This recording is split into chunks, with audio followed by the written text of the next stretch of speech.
Welcome everyone. Glad to see so many people turning up for the interesting subject, less words, more data insights into a booming audiobook market. And if you were here for the previous presentation, you heard a lot was about what's happening in audio and how that has impacted many different markets. So hopefully we can fill in some of those missing dots that actually are behind this boom. And the two of us presenting here today is me, Niclas Sandin, CEO of BookBeat Group. I guess we're a group now, we're in many countries. And with me is Kathrin, who is our managing director for BookBeat here in Germany. But even though I would wish that all of you guys are using BookBeat every day and know exactly what we're doing, I guess some of you aren't. So let's just do a brief recap of what we are. Overall, what we are doing with our service is creating the easiest way to discover and enjoy digital books, which is through a streaming service where people for a fixed price can listen to and actually read books to in many of our different markets every month. But this is what we say we're doing. I think it's always more interesting to see what is the value we're creating for the users. And I think this graph that I will show you will exemplify this in a good way. We make books a part of people's everyday life. And let's give the example that I cling to when making that statement, showing off a normal week of our user's life and how the listening is distributed. And I wanted to show you also different timestamps on it, where we can look how did it look in September 2021, how did it look in September 2022, and then in September 2023. And I'll see if you can spot the difference. Let's start with September 2021. This was when society had started somewhat opening up after COVID, even though we'd have to close it down again pretty fast, where you can see that the commuter peaks were there in the morning and in the afternoon, and we also had a pretty high lunch peak. But the most common time when people actually listened to audiobooks was in the late evening, where they could push on the sleep timer, close their eyes, and actually relax and not have to think about everything going on in the world. Move forward to September 2022. And here you see it was pretty similar. The only thing that had changed a little bit was the lunch break, where people probably went for a walk when they were working more from home. But otherwise, it was pretty similar. And now, without any drum rolls, let's just look at 2023. And here you see a really clear statements that the people that start to listen to audiobooks through this type of service becomes creatures of habit. And this is what we're doing. We make books a natural part of their everyday life. And this graph is the evidence for it. And later on in the presentation, you will see how it's different between the markets. But let's continue with some other statistics that we base this data on, which is that so far, the BookBeat users have spent 800 million hours listening to and reading books in our app, which is really significant. You will hear those numbers in number of books a little bit later. And why they are doing this is, of course, the graph I showed you before. It becomes a part of their everyday life, but also through us extending the market. Also in the stats presentation before us now, you could see that the markets in the different countries are growing in many places, in some cases lowering a little bit, but often audiobooks are driving growth on top of the market, which the size it had before. So it is an extension of the market. And just looking at BookBeat, since we're one of the parts of this market with many different companies competing and trying to get more people to listen to books, we are in 23 about to pass now 100 million euros in annual revenue, and we have over 900,000 paying users in our service when we close 2023. So when you see the data in this presentation, it's based on all of that. It's not just us having a free app or people trying to listen to books. It's actually people paying for books and continue to use it every month. And the people that work at BookBeat and creating this growth and getting people to consume audio is over 150 people that love data, that love analysis, that love doing marketing, that get people interested in books, but also loves to understand how do you build the best possible service to get people to use us every day, because that's the purpose of us. We're not in it to create books. We have a huge amount of really great publishers that have that as their core business. BookBeat's focus is to create a demand for books, and that's what all of the team are doing. And from the team, you have me and Kathrin here trying to be the spokespersons of what we have learned so far. Because we have gathered a lot of insights, and today I will share 7 of them with you. The first one being that we actually are extending the market. The second one, it's not just a Nordic thing. The third one, which books do the listeners love? I guess that's an important subject for publishers. And also the insight that more authors and books than ever now find the right listeners to our type of service. Unlimited was never really the thing. I'll give you more info what I mean by that later.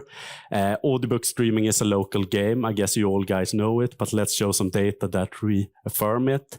And then let's do a deep dive in Germany, because it is a market that has now really taken off. It has always been big in audio, but now it's really big in digital audio. So let's do a real deep dive. And there it's Kathrin's time to shine to show you the latest numbers from Germany that we have. But let's start with audiobook streaming extend the market. And as I mentioned, the focus for BookBeat is to increase the overall demand for books. We do this through all of these things. A lot of different marketing activities that focus on getting more people to find books in their everyday life and download our service. And we have an amazing marketing team that does this in all of our different markets. And the people that we attract are these ones. This is the latest number from the last couple of months of the age groups of the people that sign up for BookBeat. And I've focused here on Sweden, Finland, Germany, since it's our 3 biggest markets, but also give you a hint of the Nordics, but also show you what the biggest audiobook market in Europe are doing. And here you see clearly that the biggest group of people that are getting BookBeat right now are in the age group between 25 and 34 years old. And I think you should really think about that number, because when we normally talk about the book industry, these aren't the people that actually are buying the books in the bookstore. Some of them are, but it's more people that are in the older demographics that actually are buying books. We are actually extending it by getting young people to start to spend a lot of time with their books through our service every month. And looking at the comparison between our different markets, because we have the Nordics, it is a Nordic thing in a way, because it's been really big for a long time. You will see later that it's a really high market penetration there. They're around 35 to 37% of the new users signing up are under 34 years old. Here in Germany, it's 68%. So a lot of young people are finding books to our type of service. And they are predominantly female users. Here you see the share of our new users and what gender they are, where we in Sweden are around 70% of the new users signing up that are female. In Finland, we're at 65%. And here in Germany, it's actually 82% of the new users that are female. So young female early adopters, those are the ones that actually start to consume digital books through audio when they are in a streaming service, which is of course really important, because young female early adopters almost set every trend in society. So we're really happy to have them in our service. And hopefully that is also what can expand the phenomenon to even more people over time. As you can see in Sweden and Finland, we had similar numbers there in the beginning where it was more young female listeners. Now it's actually more broader all through the different age groups. So it is an extension of the market in many ways, and we get new early adopters that focus on putting time on BookBeat instead of all other digital media they could use actually. Now, it's not just a Nordic thing.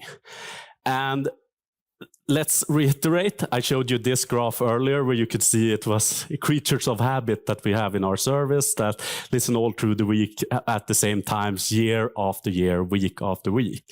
Let's instead look at the comparison between our different markets so you can spot the differences here too.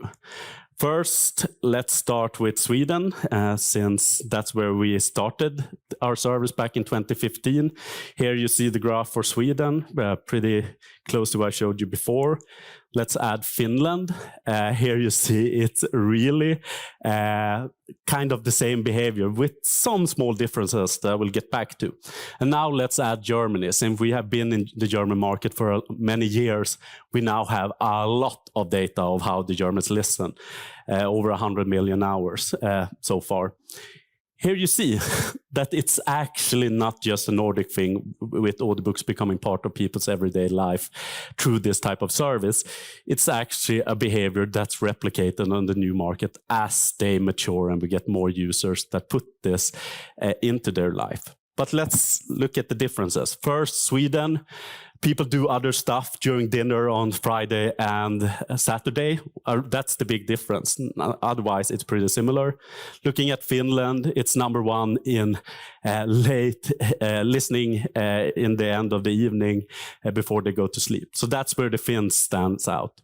And in Germany, people, even though they have jobs, they listen to audiobooks all through the day. But otherwise, it's really similar. And I think this is something really to keep in mind. It's not just a behavior that's in the Nordics. It's actually also here in Germany. And if it's in Germany, then it's probably applicable on other markets all through Europe. All right, so they put a lot of time into audiobooks and it becomes part of their everyday life. Which books do the listeners love then in the service? And of course, you can look at this many ways. And since we now are getting close to 100 million books that have been listened and read in BookBeat so far, we have a pretty clear idea of what it is that they actually love. So let's look at the different data points we use when looking at the book. And this is something that's now finally possible when book listening and reading is digital. You can actually not just see if people have bought the book, you can see how they are actually engaging with it. So there are different things that we look at BookBeat to see, are people loving a book? First of all, relevance. Do they press play when they get the book presented to them or save it? That's of course really important. Drop-off rate. Do the book engage them in the beginning of the book or do they stop listening to it? Finish rate. Of all of the users that started to listen to a book, do they listen all the way to the end? Extremely important, because I guess that's the end game for many publishers and authors, to get people engaged all the way through their books. Then we have book rating and narration rating, just to keep them apart, to make sure that it wasn't a great narrator that put up a book that people didn't love, and the other way around, just to see what was it that the users actually love. Then we have our pretentious index. We don't show this in the app, but more books you put in your bookshelf but never listen to. It's good for us to know what are those type of books and which books are people actually putting their time into. And then, of course, the revenue potential. It's more for us at BookBeat, but also for you as publisher. Do people become a paying user if they listen to this type of book? Because we, of course, want to have loyal users in our service that pay month after month for our service, so we can also pay authors and publishers every month. But let's take two of these dimensions and put them in what I've tried to brand as the BookBeat matrix for 7 years now. It haven't catched on yet, but we'll see now. Where we look at relevance and finish rate as two main dimensions, because it's really important to get people to start listening to a book, and it's really important to get them to listen all the way to the end. So you want to be in the upper right corner. But since we have 900,000 books in BookBeat, this would be a really, a graph that's hard to interpret. So I've just looked at the top 100 books and put them out here into these two dimensions. And this is how they are distributed. Where you see a couple of the most popular books are to have around 30% finish rate. We have the most popular book ever that has 63% finish rate. And then we have a lot of them around 90% finish rate. And just to give you a hint, because I know we have some publisher here and I don't want to share each other's data, just give you a hint of which are the books. To start off, the ones with around 30% finish rate are often really popular non-fiction books. books that are standalone and perhaps not story-driven. People can, after a couple of chapters, feel like, I get the picture, I'm a person that understands this subject, perhaps I won't listen all the way through, or the story didn't engage the users, you have to listen all the way to the end. Still really popular, and the publishers that have published these books have created a lot of revenue streams from it, but it's not the books that people listen all the way to the end.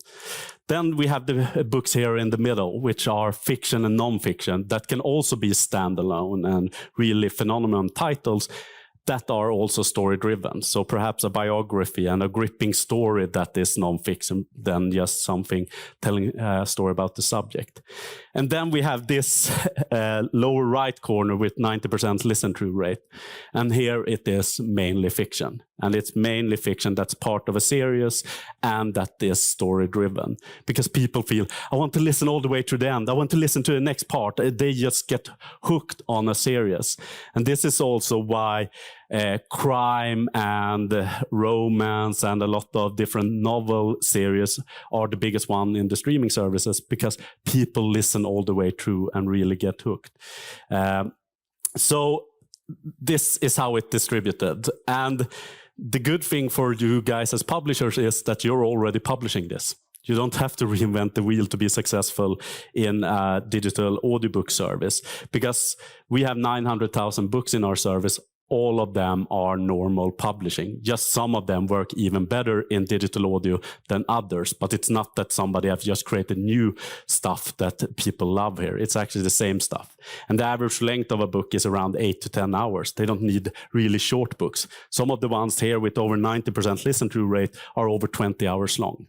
It's not the length that is important. It's actually, is it an engaging story that you just want to hear more of and you get engaged in? And what is good with this, since all of the books in our service is just one click away for our users, and what is important is more finish rate and has it been popular right now, is that a great book lives forever in a streaming service.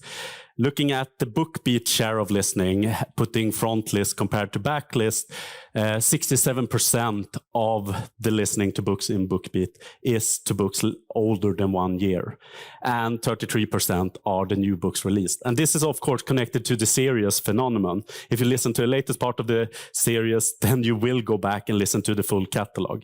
So releasing new part of a series is actually the best way to activate the full catalog of an author. And you probably heard this at every speech about digital, but it's really true in our numbers. And I want to put it in connection also with the previous slide, where you see that the story-driven parts of series are actually the ones that perform the best in our type of service.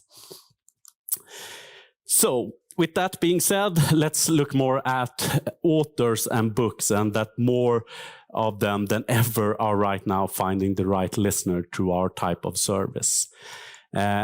In this graph, you see the share of the total listening in BookBeat of different author segments, where the purple one is the top 10 authors and how much of all of our listening that is on the top 10 authors. You can see in the beginning where the catalog was a little bit smaller and we didn't have as mature user base, people went for the well-known names that they've always been listening to. But over time, as the catalog has increased, but also as people are more and more mature, you cannot just re-listen to the same authors all of the time. You will go beyond your own perception of what is interesting. The share of the top 10 authors have got down, even though it's still really big since we have a lot of authors in our service. As I mentioned, we have 900,000 books. A lot of authors have written them. But the top 10, they stand for 14. But the more important number for us is the 53%, which is outside of the top 100. And it's the same in our different markets, as you will see later from Kathrin when she showed the German figures. So we are actually extending the market and making sure that more authors than ever actually can find the right listener to our type of service, because they don't have to make a buying decision, and the recommendation engine will make sure that the right book find them in BookBeat. Looking at the share of the top 10 titles in BookBeat, that share has gone down pretty steeply since we launched back in 2015, 2016. Now it's around 6% that is made up by the top 10 books that has been released, which is still a really high number. As I said, we have 900,000 books, and still the top 10 can stand for 6%. But it's not more than that. All of the other percentage are all of the other books in the service. And we have some phenomena that I just want to point out, which is, of course, with the Crawdad saying the most sold title ever in BookBeat. We have Lucinda Riley's Seven Sisters series, and of course, Harry Potter, the best series ever written for audio, even though it wasn't meant for audio. That's what we meant by more books than ever, and authors are finding their users. So let's bring up another big subject that is, of course, connected to a streaming service. And I know a lot of different publishers have been worried about the all-you-can-eat model. What will happen with it? How does it work? Will it be heavy listeners that previously paid a lot for books just go into a service and get it really cheap? Yeah, that is true. The unlimited model is the best for unlimited listeners that really want to consume a lot of books. But the most users that sign up aren't those heavy users. So what we at BookBeat has done is actually go in with a pragmatic view and just look at the data and see, can we find a model that takes away this type of moral hazard for publishers, where you're worried that the all-you-can-eat model will ruin the model and take revenue from other channels and just let people get books really cheap. So let's start with the data then, since we've been around now for a lot of years and we have a lot of data that we can compare from many different markets. What you see in this perhaps ugly graph, since it's just two straight lines, is the share of users that listen less than 100 hours per month, which is the red line, where you can see it's been consistently around 95% of our user base. And the purple line is the share of users that have listened more than 100 hours on average per month. And here you also see it's pretty consistent, around 5%. So over the last 4 years, around 5%, actually a little bit less than 5% of our listeners have been listened more than 100 hours per month. These are the heavy listeners. And since we have a remuneration model to publisher where we pay a fixed fee, you will understand why it has been important for us to look at this. Because our model works in this way. We pay a fixed price per book based on the length of the book, but it's a fixed price. Then we add the popularity of the book, how many people listen to it, and that's what we pay for to publisher. So the average listening of users doesn't really matter when we decide how much we pay publishers. So it's actually our problem to handle the heavy listeners, because we lose a lot of money on them. So since we have had the fixed price model, we have taken all the risk of the heavy listening and have had an incentive to innovate the model. So we have done that. Since last year, we have removed unlimited. Actually, I think the last market we had it on was in the beginning of the year, but now that's gone too. So we don't have the all-you-can-eat model in any of the different BookBeat markets.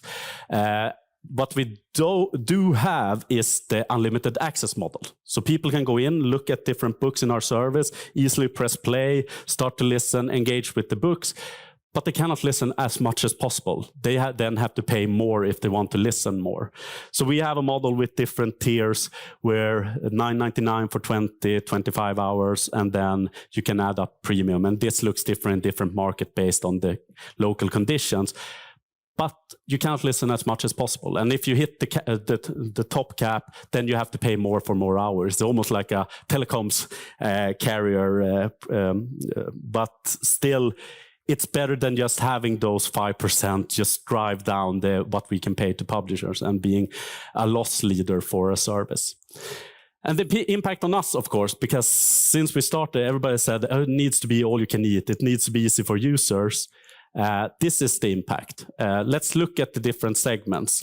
This is how it looked around 1 year ago when we started to do the change, where you see 5% are listening less than 100 hours and 95% are listening less. And this is how it looks now.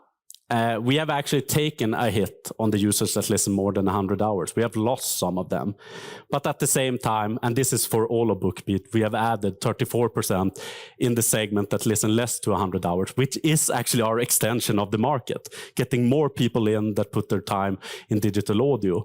And on a total level, it has meant that BookBeat has increased the paying user base with 32% compared to 1 year ago.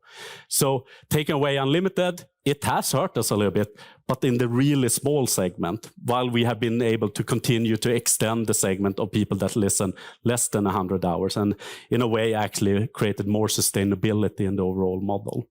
So this has been really important for us to dare to take that, make that move based on the data we had, but then also look at the results and see it was actually probably a good thing, because then we can keep the fixed price model to publisher and make sure this isn't a race to the bottom. And just looking at user loyalty, and this, if you're not working with subscription models, you're probably not that used to talk about churn, but let's talk a little bit about churn, which is the share of our user base that end their subscription during a month. And I just wanted to show you a view of what has happened during the last 4 years in BookBeat for our most loyal users, the ones that have paid for at least 1 year. Here you can see that we actually decreased it with 50%, and the only time we actually had a little bit added churn was when we stopped unlimited, which is the peaks you see there. But still, we're back now on track and actually have lower churn than we had a couple of years ago. So even though we took that move, we are more stable than ever. And also, when the world is shaking and people are looking at their cost every month, we're not the first thing that people stop using. They actually continue to pay for an audiobook service because it's such a great value anyways. Then, audiobook streaming is a local game. And this, of course, publishers know, but let's talk about it again. We at BookBeat, we are on 14 different markets here in Europe. As I said, mainly Sweden, Finland, and Germany are our core markets. And looking at the share of the listening in BookBeat on these markets, here are the numbers.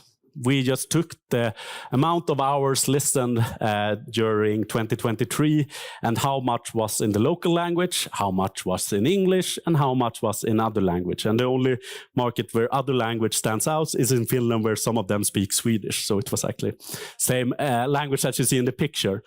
But I think this is important. I know that a lot of publishers talk about the English, people are buying English books. How will that impact the market? In the streaming service, people are extremely local. It's not that they are making buying decision here and buying a book that they saw on TikTok. They are actually just listening to it, and then they often choose the local language. So I think this is also important to keep in mind, which also means that we have to be able to convince local publishers that they want to be on board if we want to grow into new markets.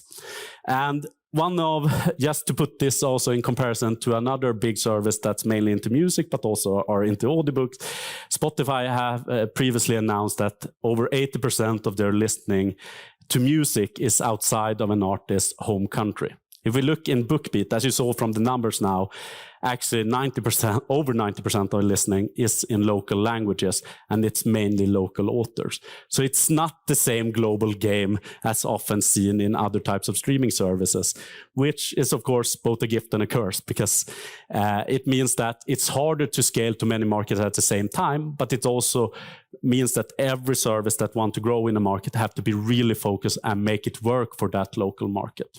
And here is just a matrix where I try to put it in comparison. The different business model. Is the business built on revenue from users paying for it, or is it global or local, where we're in the upper right corner? People pay for our service every month, and it's extremely local, which is another ball game than a lot of other streaming businesses around here in the world. And speaking about local markets, let's bring up Kathrin here to do a deep dive into the German market. Take it away, Kathrin.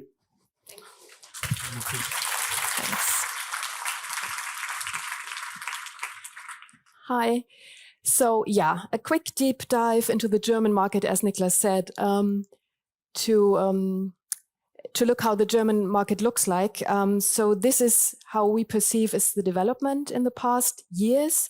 This is what we learned from our publishing partners. So as you can see, the green color is for the digital market, which is of course download, which started earlier, and then now streaming. So we believe it is around about 80% is digital revenue, and probably half of it already is streaming. Since 5-6 years, BookBeat is in the market, so we believe we helped to grow the business a lot. As you can see, the purple color stands for the physical sales, which still was a long time pretty big in Germany. Now it has reduced a little bit. Mainly, of course, it's still kids' titles that sell via physical. So this is how we see has the development in the past years. So as you can see, streaming is a relevant sales channel for audiobook publishers that has been established. Next slide we want to show you is our growth at BookBeat Germany, Austria, Switzerland. So as you can see, we launched in 2018 and then started to help building the market. And we don't see this curve really slowing down, as you can see here. We believe it is still a long way to go with this curve to grow the audience, as we heard from Niclas just in this presentation, by young female people who are growing and developing the market even further. Yeah, that's to this slide. When do the German users specifically listen to? Maybe 20 years ago, when digital started as download, it was mostly said that it is mobile, it is on the go listening. This is where people listen to digital audiobooks. We saw in our surveys that it's not only about mobile listening, it's also doing chores or being at home relaxing. This is where people want to listen to, where they want to dive into stories. It's about relaxing at home, the same as being on the go. And with features like a sleep timer, for example, you can really take advantage of all different situations where you can listen to. So it is an enhancement of listening situations and opportunities where people enjoy stories and audiobooks. Next slide, and then as you can see here, there are a lot of competitors, of course, in the German market. There are some local competitors like Thalia, for example, or RTL Plus. There are global competitors like Spotify, Audible, and we are in a way a semi in the middle, because we are focused on Europe, on Northern Europe, you should probably say. And we, in this competitive landscape, we were able to, establish ourselves, establish our app as well as being a very highly ranked app, which is what we are really proud of. And we put a lot of effort in our app, in our usability, to make it easy for people to listen to it. We believe a lot in the best usability to provide to our customers. And that is, in a way, what we see as a result here, that we are very highly ranked in the app stores. And we believe this is really key for being successful and attracting new customers.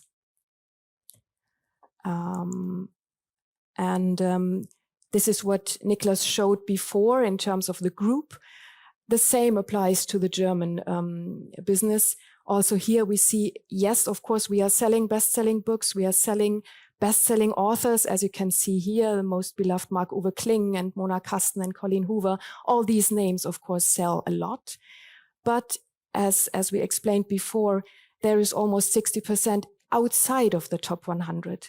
So it is enhancing for publishers, for rights holders, the visibility of authors, which is good for publishers, which is good for rights holders, for authors, for agents, that via the visibility in an app like BookBeat, you drive sales for maybe the not top A list authors, but to the broader range of authors. So the same picture as we see in the whole BookBeat group. And that is a specific German slide, because as you can see here, the Germans are big in romance. If you are in the publishing industry, you probably heard that. It is a big thing. I mean, also of course, in physical bookstores, they have their TikTok tables in physical bookstores, but in streaming, we see it is really a big thing. So, and this is where Germany stands out within our group as well. That romance is, really a big thing in BookBeat, and of course also other genres like crime, fantasy. But this is the biggest genre by far, followed by crime, which is crime and thrillers here in our case. And I think that was it, what we wanted to share with you about the German market.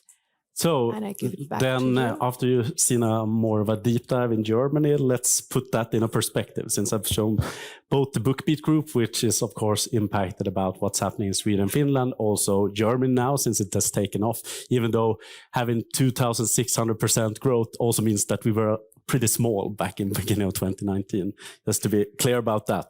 But looking at the different markets, since we operate on many of them and we know a lot of publishers and we know a lot about the local statistics, let's just look at the market penetration. And this is focused book services. So I'm not talking about books in big other streaming services. It's more services that only focus on books, and how big are they in the different markets and how many people pay for them. Starting with Sweden, we estimate that around 900,000 people are paying for a book service every month in a country with 10.6 million people living there. So 8.5% market penetration. If we look at Finland, which is a smaller market, we estimate that 500,000 people are paying for a dedicated book service, which means 9.1% of 5.5 million people. So a high market penetration. And then we're in Germany. And here it's of course hard to get exact numbers, but we can of course look at the financial statements of our competitors and look at how big is BookBeat and get a grip that it's probably around 1.5 million that right now are paying for this type of service, give or take a couple of 100,000, which means that around 2% are currently paying for a service every month out of 83.2 million people. And what this shows is that probably Sweden and Finland can get up to 10%. They have proven that. And even if Germany won't get to that point, it's still a lot of growth that can happen here when digital are really now taking off. So it's more of a giving you a glimpse of that there's a lot of potential, even though it will be another dynamic here in Germany, since every market is different and it's a really local game. Cannot say that enough. So, with that being said, let's summarize the things that we have shown here today, and then we'll have a Q&A and see if there's any questions that we haven't thought of. To begin with, audiobook streaming extends the market. We showed that through the different age group that are now getting us, and especially a market that isn't as mature. The early adopting females are right now driving the growth, which means that others will follow after them. So it's really significant to get that group. It's not just a Nordic thing, it's also a German thing, it's probably also a Polish thing, it's probably also a UK thing over time. It's not just in the Nordics. And I think that's why it's important that you look at Kathrin's deep dive that shows you that that's the fact. Which books do users love? Well, they love all books that you're already publishing, but they listen through the books a little bit more if they're part of a series and are fiction. But that doesn't mean that non-fiction doesn't work. A lot of people press play, but not all of them listen all the way through. So it generates revenue, perhaps not as much as fiction, which means that you can still do both, but just know where you get most bang for the buck. More authors and books than ever now find the right listener. Over 50% of the people that listen to books in our search listen outside of the top 100 authors. And that means that more books than ever are finding their audience. Unlimited was never really a thing. We have debunked it now. We had the data, we made a move, we saw that it didn't impact the long-term business and probably added to the sustainability of it, of not having the heavy listeners driving down remunerations. audiobook streaming is a local game, and it probably will remain one. And that, of course, is good for publishers because most publishing is local. And I think it's really important that it continue to be that way, to create great original stories on the different markets where we operate, because that is what the users love. Because of the fiction book they listen to, a lot of them are local. Of the non-fiction books that they listen to, most of them are local. So having a really big, broad local book market is important for any service. It's not a global game. And I think that is good both for us, but also for the overall industry, that it's not just part of a global game, it's something local. And Germany has taken off, just stating the fact as you see in the figures. And you have seen the deep dive, and you probably have your own experiences of what have happened in Germany. And it will be really fun to see how long will this go, because it is already a really big audiobook market. And it's already a really big digital audiobook market, but it probably can be a much even bigger digital audiobook market. So it will be really interesting to follow, and we will do our part together with the competitors to make it as big as possible, because we want to find new readers and listeners through digital too, and get them to put their time and make us a part of their everyday life. So with that being said, thank you for listening, and to be continued. Kathrin, do you want to come up? Let's do a Q&A, and I really hope you have some questions also. Yeah, here in the front, you're coming with the microphone. At first, thank you for the very interesting informations, and congrats to your fantastic journey and for the decisions that you took. So my question is, did you really give up about the male target group of listeners? No, there's kind of growth, I think. So. Yeah, I think there's a lot of growth. But again, I think we can keep two thoughts in the head at the same time. Say that overall around 30% of our new users are male. That's 1/3 of our business. It's more that the young female early adopters are probably more of an influencer group for other people than the young male users. So we're focusing a lot on them, but we're getting a lot of male in here. I think it would have been different if 95% were female and 5% male, but just getting 30% of them to pay every month for this type of service and enjoying books enough, I think that's big. And I think the male group will continue to grow too. But I think this is more of an early adopter thing, and over time the males will come too. But they probably never will be a bigger group than the females in the service. Or what's your thoughts, Kathrin? Yeah, absolutely. Yeah. We're not giving up on them. Yeah. Hi, thank you very much. Olga Veslova, Exmo publisher. Can you maybe share any other features or actions you undertook that really helped improving user behavior, or it's, I don't know, something else that you think are success? Yeah, I think we have a pretty boring product strategy, which is means that every month we should release a new version of the app that makes it a little bit better for the user, constantly reiterating stuff, where a lot comes down to a recommendation engine, making sure that we always make sure that the right book is shown to a right user, which means that any one of our 900,000 books can be relevant for that type of user. So working a lot with personal recommendations, and we will never stop working with that. The other thing is, of course, search, making it easy for people to actually go through all of our catalog and making sure that the right result is shown, working with categories, working with ratings, grades, to make sure that we understand which books can work for different users. So that's one part, what we do in the app to make sure that discoverability is just top notch, and that people will find the right book. The other part is actually what I brought up regarding our amazing marketing teams and what they are doing to make sure that people think about audiobooks, that they feel interesting in getting an audiobook service, because getting them in makes also create then an environment where any book is at play and is a possible great listen for the user. So getting people in through different types of marketing and really do trial and error and experimentation in that field, and then getting them in and being best at personal recommendation. And also focusing only on books, because that's the thing for BookBeat. Books is our core in the first place, it's our core in the second place, it's our core in the third place. We're focusing only on books and making sure that we have the best discoverability for that, which means that books don't have to fight about shelf space or whatever you call it in an app compared to other types of media. So being best at that type of, digital media. too is of course something that we work with. Yeah, I want to add shortly. Like, so don't you plan to add podcasts or any other audio content in there? So just focus on no, books. I think ever since day one, we have actually doubled down. We want to be best at the world in one area, which is books that people already love. As you see from our stats, it's books that they put their time on, and it's became part of their everyday life. So we want to be best at that, not trying to be everything store like Amazon or whatever, focusing on being best at books, because I think that's also how we stay competitive and relevant for the users over time. Thank you very much.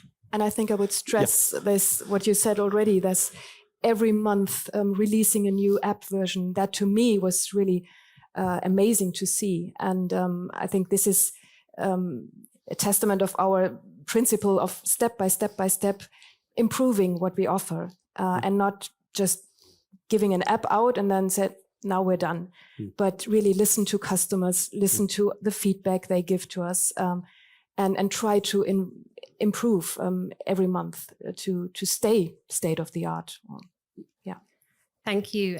I just wanted to ask, I think it's fantastic how you've had such a large marketing campaign. When you arrive in Frankfurt, you're greeted with BookBeat advertising in a physical way. And I was just wondering, is there any way, have you been able to track that? Are you able to see how many people come to BookBeat through physical advertising? Yeah, since if you want to reach people, you probably have to have a really broad marketing mix. You cannot just do digital marketing because you will only reach one demographic. So on all markets where we operate, we do a broad mix. And one way we have been able to track that type of more big outdoor pushes and more broad marketing is looking at visits at our web page connected to that in a certain city.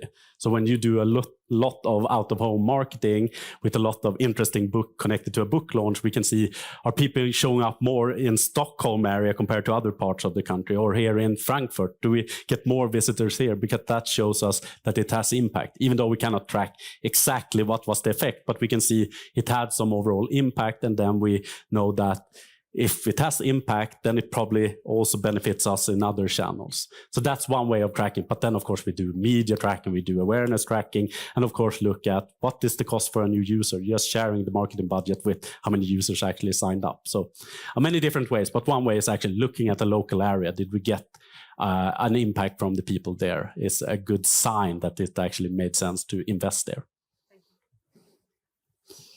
Hi, I'm Marta, audiobook publisher, and for me it's interesting. Do you plan any possibilities for making advertising within the app?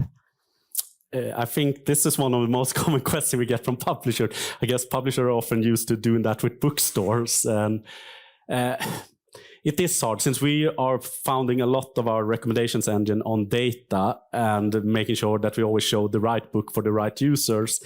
Having publishers sometimes buying space in the app could conflict with it. That doesn't mean that we won't perhaps find a way of doing it in a smart way in the future. But right now we are focused even more on creating the best recommendation engine ever for books. And if we then over time then can find in these areas, perhaps we can then have discussions with publishers if they can buy space, perhaps we'll add that. But we want to start with just being great at making sure that the right book finds the right user, never mind who is paying more for it. Okay, thank you. Thanks. Okay. Both parts. I guess you're next after her. Hey, thank you very much it was great to listen. We're part of a Brazilian audiobook publishing house. So it was great to see that there's a way to grow in this market. I wanted to ask if publishing houses in Sweden, Finland and Germany believe already in the financial viability of the audiobook format. And I wanted also to ask about the accessibility of your app for screen readers. Yeah, those are the questions. Let's start with the viability, and perhaps you can jump in here, Kathrin, with the view here from Germany. Looking at the statistics, at least in Sweden and Finland during the last couple of years, since audiobooks became a big part of the market, publisher revenue have actually increased. the total publisher revenue, thanks to making all of the catalog from publisher at play all the time through this type of services. And since the most common model in the Nordics is also this fixed fee per book, means that you always know what you get beforehand. If you pay an advance to an author, you know how much you need to have listened to it. So it creates a type of transparency and predictability that makes publishers believe in it. That doesn't mean that there's not a lot of debate. It's always in this type of field, and some of it is actually warranted. But most of the publishers have actually increased their total revenue after they accepted most of the different remuneration model from services in the Nordics. And here in Germany. Yeah, I would jump in here. I think the most important thing you have to distinguish between is the remuneration model, is the royalties paid out by a service. And of course there is, very different models out there. And we decided for this very transparent and as we believe, economically sustainable model by paying out a fixed, transparent, reliable fee for every book that is listened, audiobook that is listened, compared to maybe other models that are more common in the music industry, where you don't know what to get and you get a fraction of it. So I think this is key, at least here in Germany, to get people, publishers on board and convince them about the sustainable model. And regarding accessibility, because that's also a subject, and it's especially dear to actually our app developers that talk about accessibility. So we have had discussions and invited local organizations in Sweden that works with accessibility in the app and do some kind of an audit of how does it work, where can we improve, and what opportunities do we have. So we are working on it, but I think you can never work enough on it to actually make it better. But we have continuous talks with local organizations that go through it. And also there will be the European Union directive that will come in a couple of years that will also force us to do even more. So we probably will increase our efforts in improving accessibility, but we're already doing it together with local organizations, and the app developers feel like it's something close to their heart to make the books available to even more people that probably had it more difficult previously. So we work a lot with it and try to improve. Thank you. Thank you. I think we had a questions over there, if it's still.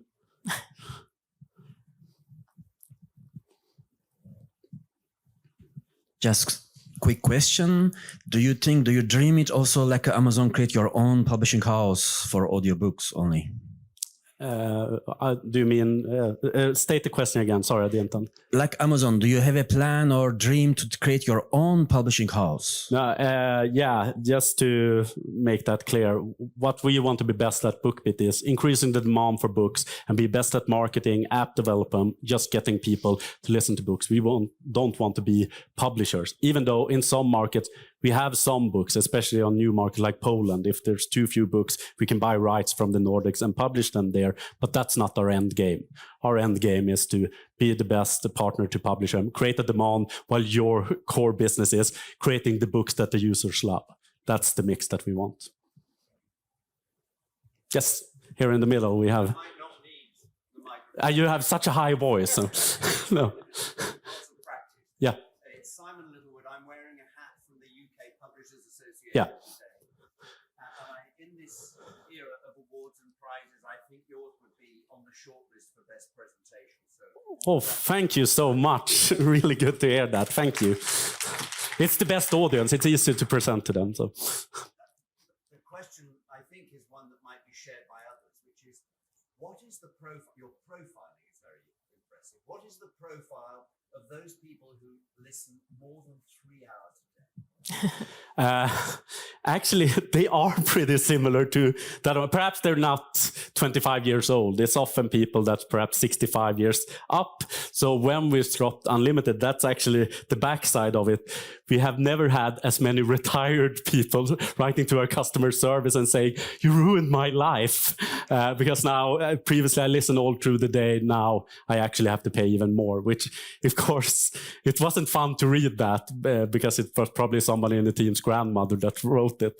But over time, we have to have that model. We cannot just give away books for a really low cost. They have to pay more, even though it hurts to putting retired people in a position where they have to use more of their well-earned pension on our service. Good. Nothing else? Then, oh no, one more.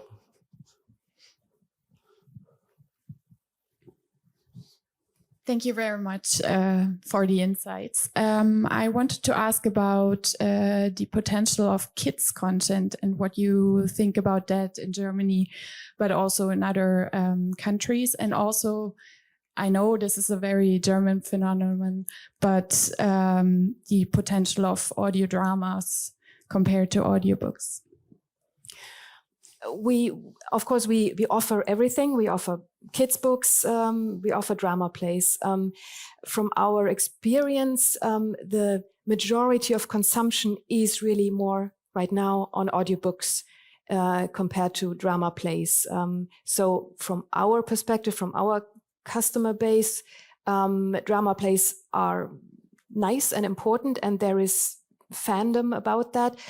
But if you look at the total consumption, it is a very small amount of hours consumed. One is, of course, because drama plays are very short usually, but the other is also that the majority of listeners tend to audiobooks more.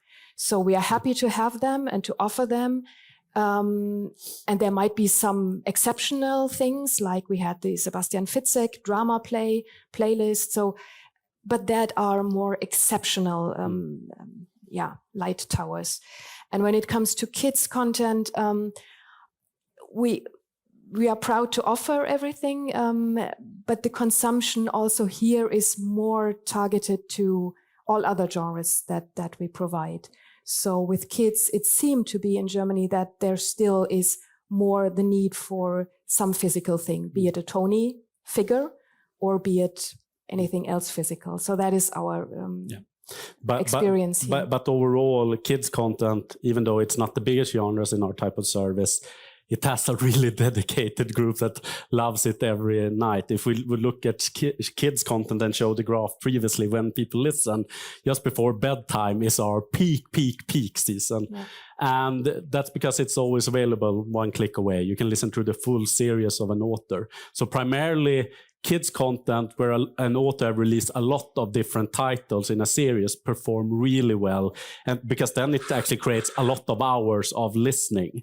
But just standalone kids content, perhaps with just one really short books, isn't really performing as good in our type of service. So it's a separate world. There's probably kids content work best if it's a longer series from a author, because it's really easy for the kid just to, I want to listen to one more, and then they never go to sleep. But perhaps that's okay, since it's books that they consume. And regarding drama plays, as Kathrin said, we have it, and perhaps connected to what we said about male-female demographic, even though it's not the biggest listening in that group, it's still a lot of listening. So a lot of hours are coming in there. And if there's phenomenon titles and something that's really appealing to users, they will click it and start listening to it. But perhaps it won't be the biggest group, like with female towards male demographic. Thank you. I think we're out of time now, but thank you for really great questions also. And we are outside afterwards. Yeah. If there are more questions, we are standing outside afterwards. So, thank you. Thank you. Thank you.